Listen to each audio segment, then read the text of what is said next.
پاکستان کو نچوڑا جا، ملک کی شناخت کو زندہ رکھ۔ کشمیر ہمارا شہرگ ہے، آپ نے کشمیر کا سودا نہیں، حکومت ہی اجازت نہیں دے رہے، کسی اپنی پارٹی کی بات نہیں کر رہے، کہاں ہے امن و امان اور ایک قدم نہیں کہ آپ کی اس طرح کی تشریف آوری، ذمہ دارانہ تشریف آوری ہمارے مقصد کے حصول کا ذریعہ بنے گی اور ہم اپنے اس وطن عزیز کی معیشت کو بہتر بنانے میں ایک کردار ادا کر سکیں گے۔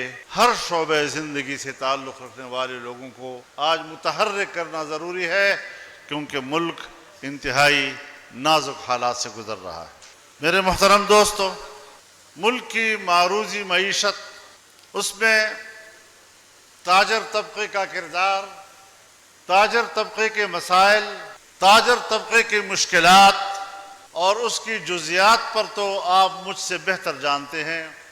میں نے آپ کو کیا سکھانا ہے، میں تو خود آپ سے کچھ سیکھنے کے لیے آتا ہوں، لیکن قرآن و حدیث کے ایک طالب علم کی حیثیت سے اسلام مملکتی زندگی میں جو اپنی ترجیحات رکھتا ہے، ایمان عقیدہ ہر ایک کا اپنا، عبادات آپ کی انفرادی زندگی کا حصہ، لیکن مملکتی زندگی میں اسلام کی ترجیح کیا ہے؟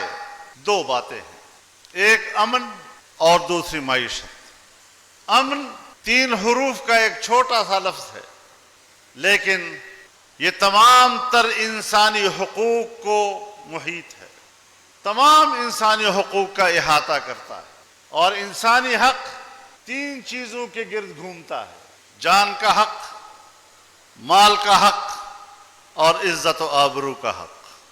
پوری دنیا میں جب قانون سازی ہوتی ہے تو ان 3 چیزوں کے گرد آپ کی پوری قانون سازی گھومتی ہے۔ کسی کی جان کا تحفظ کیسے کرنا ہے، کسی کے مال کا تحفظ کیسے کرنا ہے، کسی کے عزت و آبرو کا تحفظ کیسے کرنا ہے، اور اگر کوئی کسی کے حق کو مارے تو پھر اس کے حق کی تلافی کیسے کی جائے، اس پر ساری قانون سازی ہوا کرتی۔ دوسری چیز کہ خوشحال معیشت ہے۔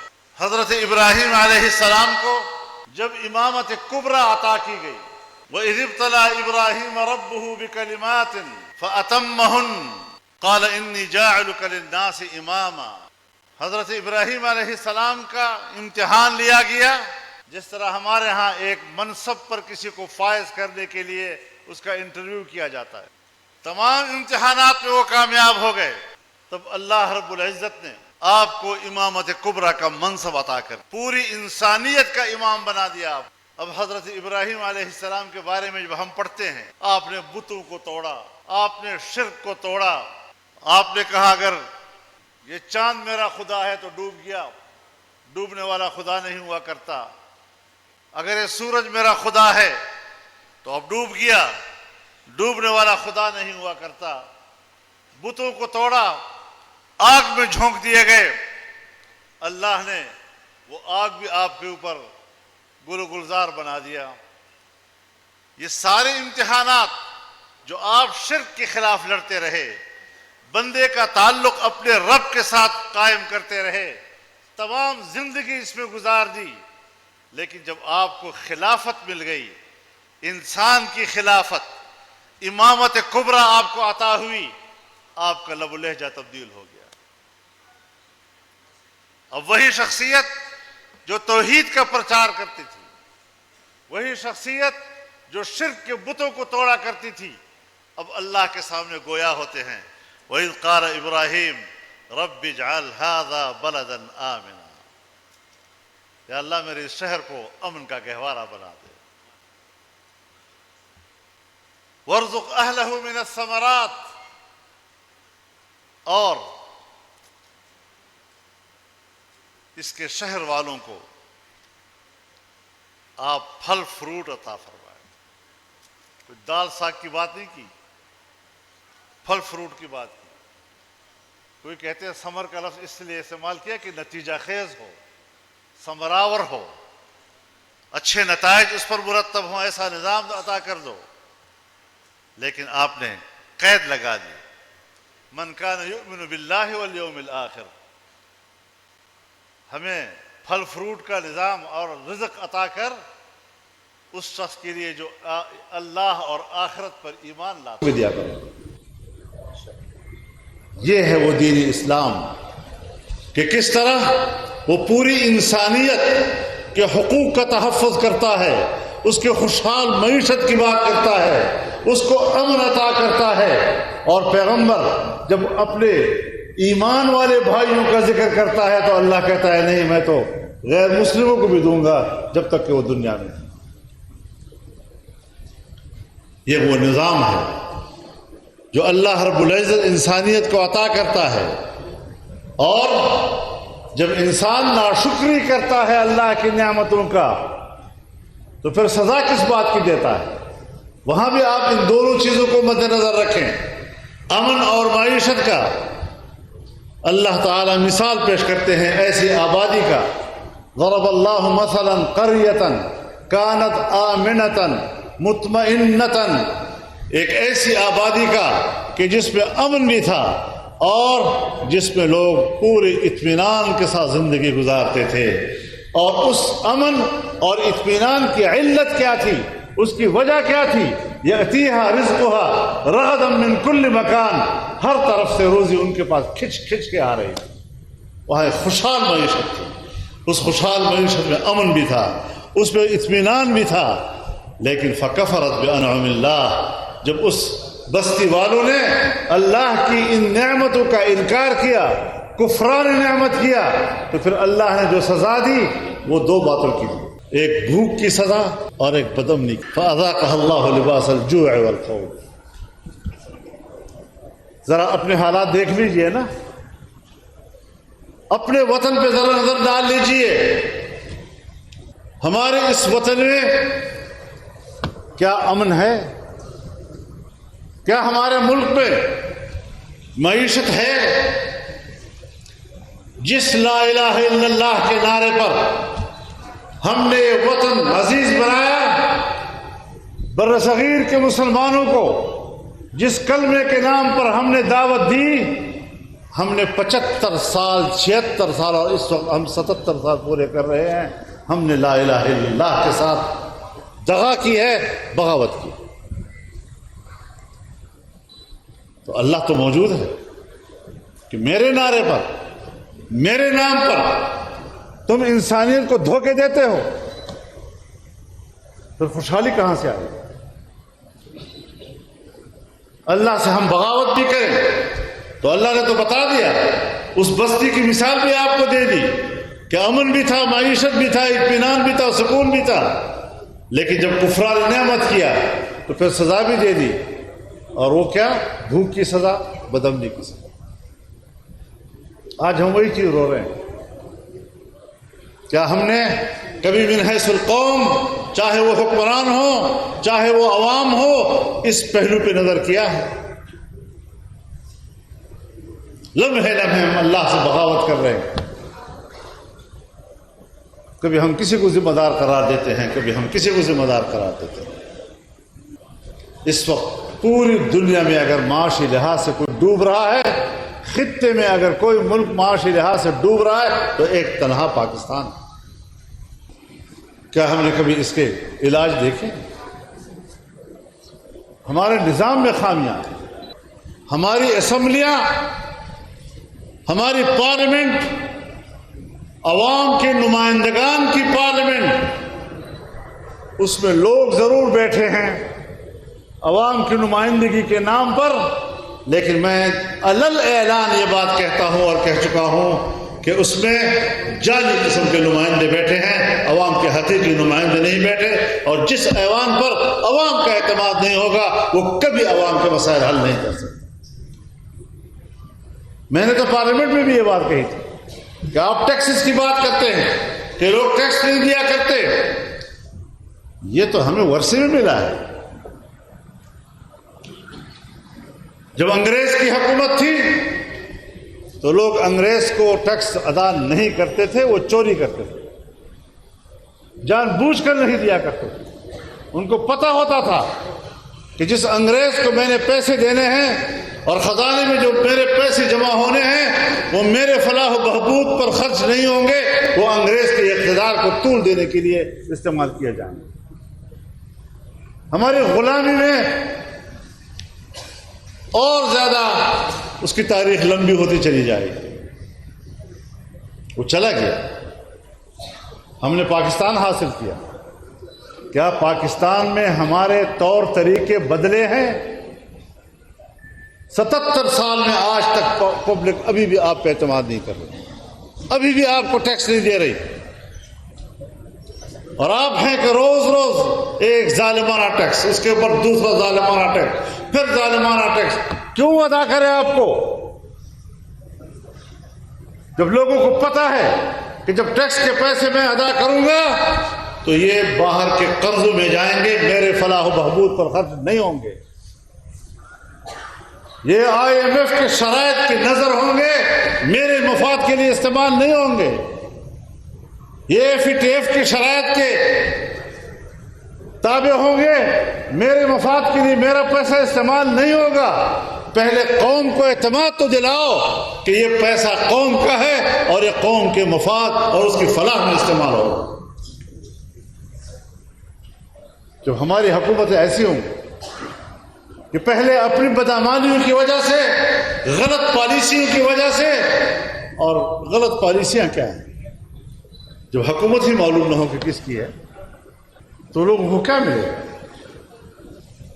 فرنٹ پر کوئی اور لوگ ہیں اور ڈور کسی اور کے ہاتھ میں ہوتا ہے, اور ان کا ڈور پھر پیچھے اور کسی کے ہاتھ میں ہوتا ہے, تو صرف گالیوں کے لیے رہ جاتے ہیں, باقی تو کچھ بھی ہمارے پاس نہیں ہوتا. نظام ہی غلط ہے. ہم نے اس پہلو کو دیکھا ہی نہیں ہے. ہم نے ہمیشہ ان لوگوں پر اعتماد کیا ہے کہ جو خوبصورت نعرے تو دے دیتے ہیں لیکن ان کے پاس کارکردگی کے لیے کوئی نظام موجود نہیں ہوتا.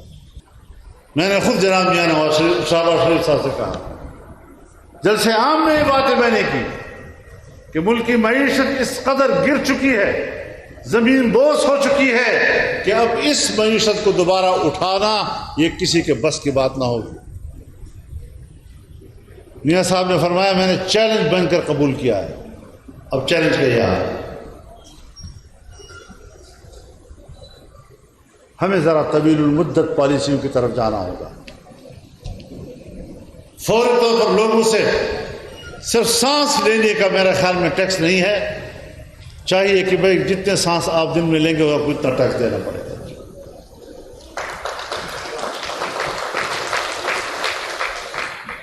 جہاں موت پر ٹیکس نہیں ہے, اگر تم مر گئے تو آپ کو اتنا ٹیکس دینا پڑے گا. یہی بچ گیا. اس طرح ملک نہیں چلا کرتے.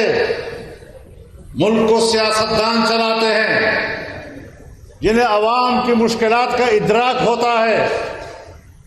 وہ ملک کی ضرورت کو بھی سمجھتے ہیں اور لوگوں کی مشکلات کا ان کے ادراک ہوتا ہے, وہ بیچ کا راستہ نکالتے ہیں. ہمارے ملک میں خزانے کا قلمدان ایسے لوگوں کو دیا جاتا ہے جو باہر سے درآمد کیے جاتے ہیں, جس کو نہ پبلک کا پتہ ہوتا ہے نہ وہ پبلک کے سامنے جواب دہ ہوا کرتے ہیں.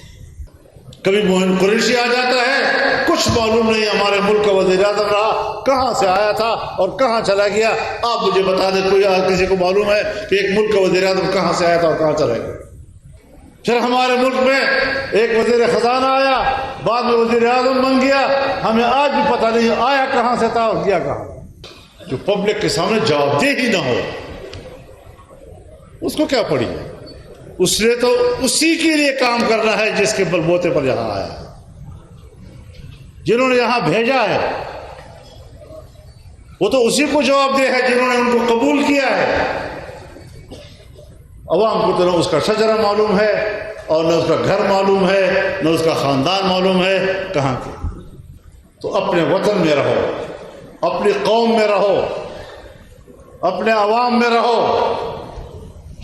ہمارے تو سیاستدانوں نے بھی باہر اپنے انتظامات کیے ہوئے ہیں, مشکل آ گئی تو کہیں چلے جائیں. آج ہمیں اپنے مسائل کی طرف بھی دیکھنا ہوگا. جس طرح کسانوں پر ٹیکس لگائے گئے, جو چیزیں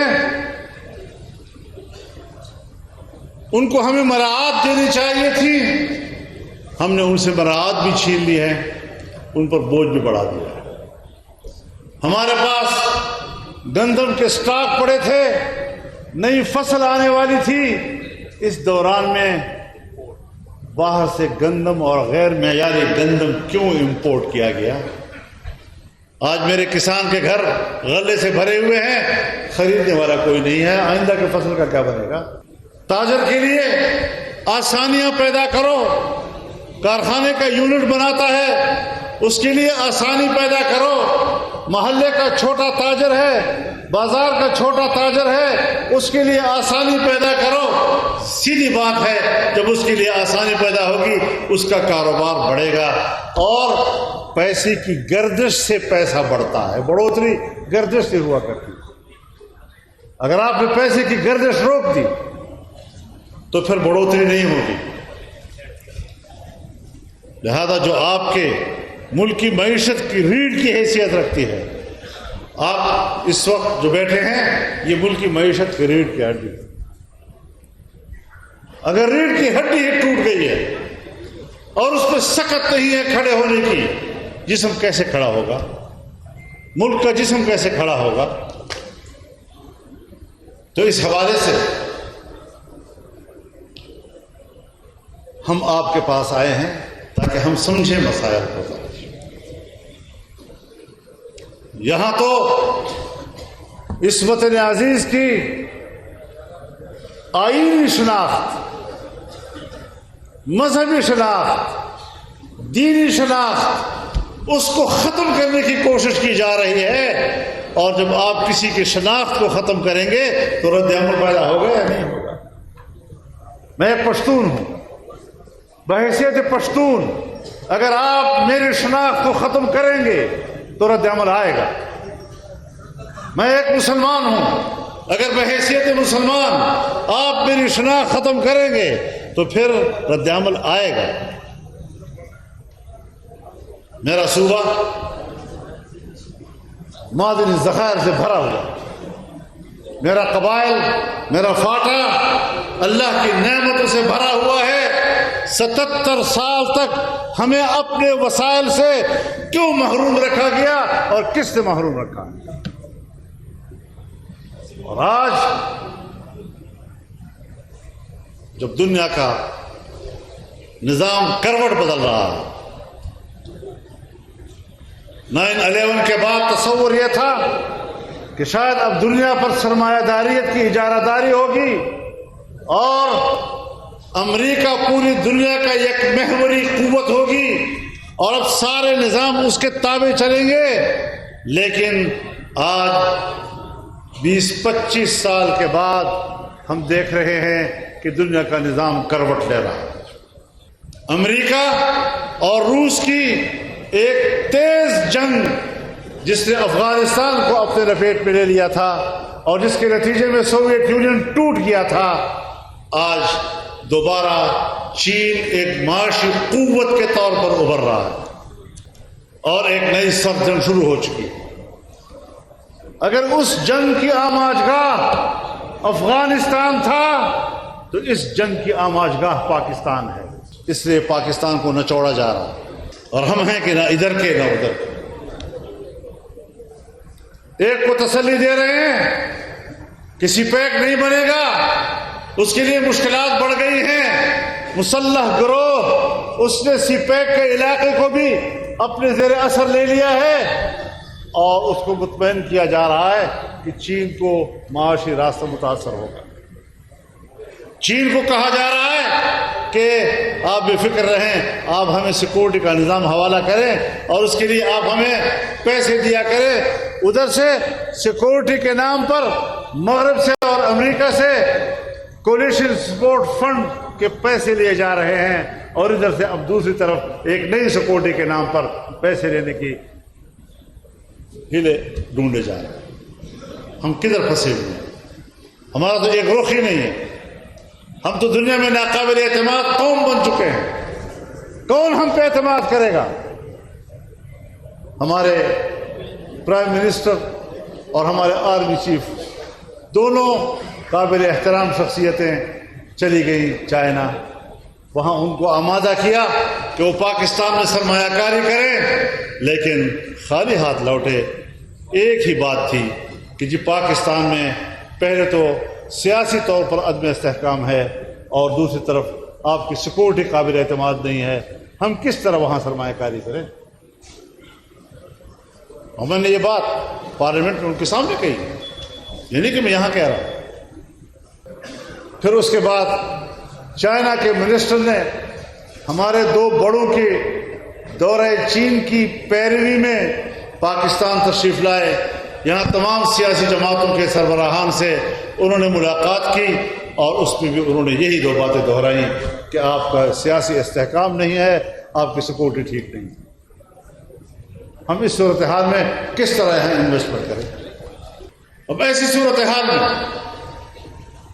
ہم تو پہلے سے گھبرائے ہوئے لوگ ہیں کہ امریکہ اور مغربی دنیا کا ایجنڈا تبدیل ہو گیا ہے، اور اس ایجنڈے میں سب سے پہلے نشانے پر آپ کا ایمان اور آپ کا اسلام، دینی مدارس ان کے نشانے پہ۔ کیوں ملک کے اندر مدرسے قائم ہیں؟ کیوں علماء جو ہیں وہ قرآن و حدیث کی خدمت کر رہے ہیں؟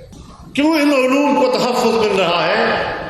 اور صرف علوم کو تحفظ نہیں مل رہا، جہاں اسلام اپنے حقیقی معنی اور مفہوم کے حوالے سے زندہ و تابندہ رہتا ہے، وہاں آپ کی سوسائٹی میں بھی اثر انداز ہے، جہاں اسلامی، قومی اور وطنی تہذیب کو تحفظ ملتا ہے، جبکہ وہ چاہتے ہیں کہ ہمارے بال بچے اور نئی نسلیں وہ بھی مغربی رنگ میں رنگ جائیں، ان کی تہذیب میں رنگ جائیں، یہی ان کا ایجنڈا ہے۔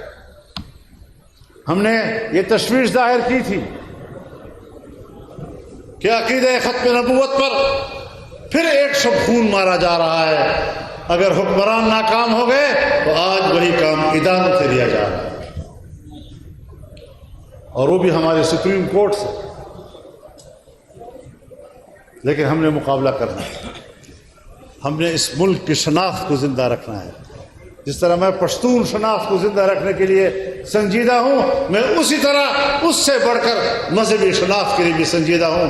نہ میں مدرسے کو مٹنے دوں گا، نہ میں اس کے قرآن و حدیث کے علوم کو انشاءاللہ مٹنے دوں گا، نہ میں اس ملک میں ختم نبوت کے عقیدے کو ختم ہونے دوں گا، نہ قادیانیوں کو دوبارہ مسلمان کی حیثیت سے اس کو ڈکلیئر کرنے کی اجازت دی جائے گی۔ اس کے خلاف ہر قیمت پر طاقتور جنگ لڑی جائے گی۔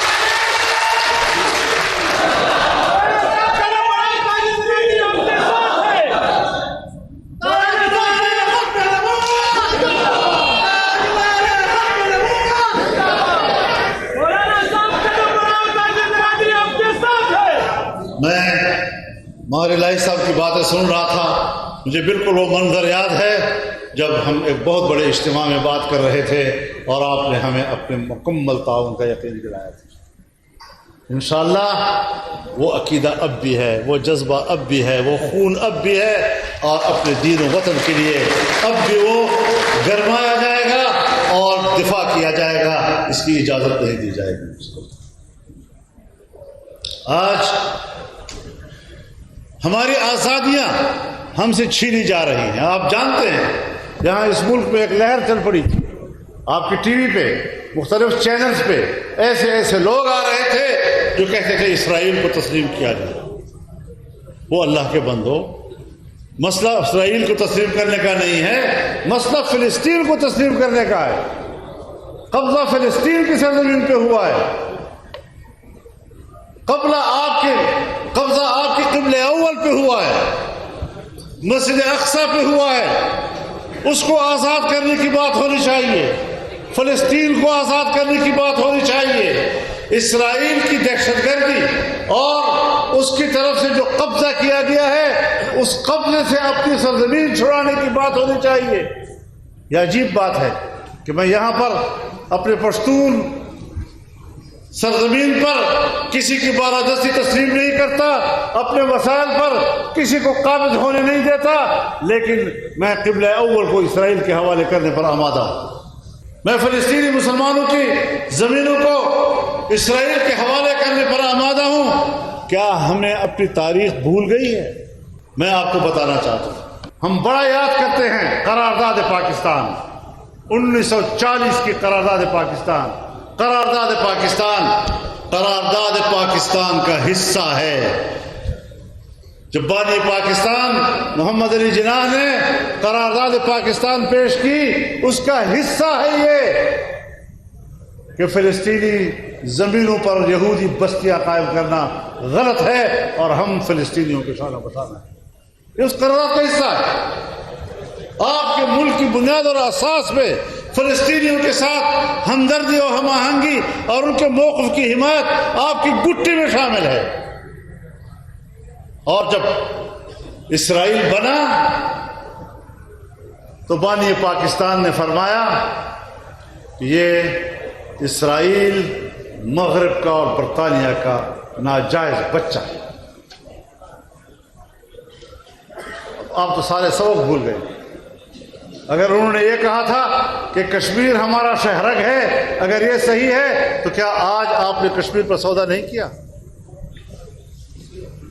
75 سال آپ نے کشمیریوں کے خون پر سیاست کی، اس کے خون کو دنیا میں بیچا، ان کی عورت کی عصمتوں کو آپ نے دنیا میں بیچا، ان کی مظلومیت کو آپ نے بیچا، اور آج بڑی آسانی کے ساتھ آپ نے سودا کر دیا. اس لیے ہم نے کہا ہے کہ اب 5 اگست کو بھی پورے ملک میں انشاءاللہ کشمیریوں کے حق میں یوم سیاہ منایا جائے. یہ وہ دن ہے جب انڈیا نے اقدامات کیے، اور ہم نے اس وقت بھی کہا تھا، میں نے یہ بات کہی تھی.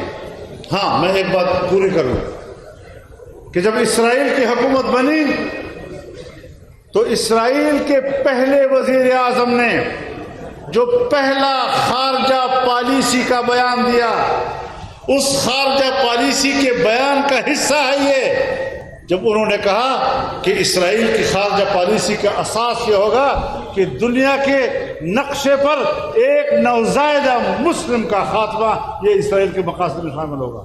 تو آپ کی رائے ان کے بارے میں اور پھر ان کی رائے آپ کے بارے میں، پہلے دن کی رائے اس سے اندازہ لگائیں کہ ان کے ذہن میں پاکستان کے لیے کیا ہے اور آپ کے ذہن میں ان کے لیے کیا تھا.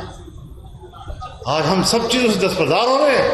ہم کشمیر سے دستبردار ہو گئے، ہم فلسطین سے دستبردار ہو گئے، ہم بیت المقدس سے دستبردار ہو گئے، مسجد اقصی سے دستبردار ہو گئے.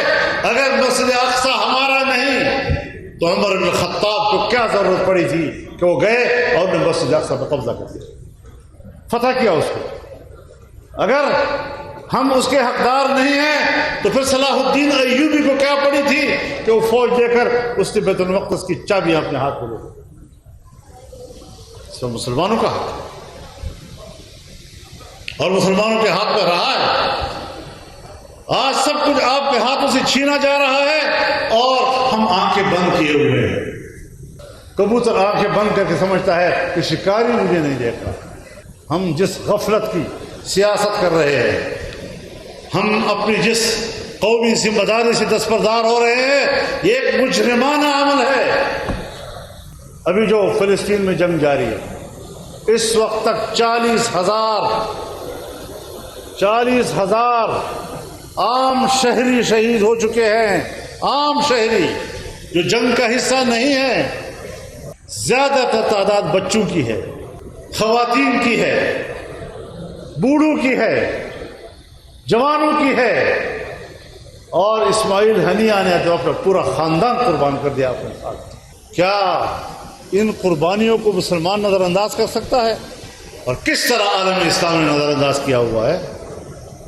کس طرح دنیا اسلام کے حکمران آج خاموشی کا مظاہرہ کر رہے ہیں؟ کہاں چلی گئی ان کی اسلامی حمیت؟ رسول اللہ صلی اللہ علیہ وسلم نے تو مسلمان کو ایک امت کہا ہے. فرمایا المسلم اخو المسلم لا یظلمہ ولا یسلمہ. مسلمان کا بھائی ہے، نہ خود اس پر ظلم کرتا ہے اور نہ کسی دوسرے کے ظلم کے حوالے کرتا ہے. رسول اللہ صلی اللہ علیہ وسلم نے تو فرمایا مثل المؤمنین فی توادہم و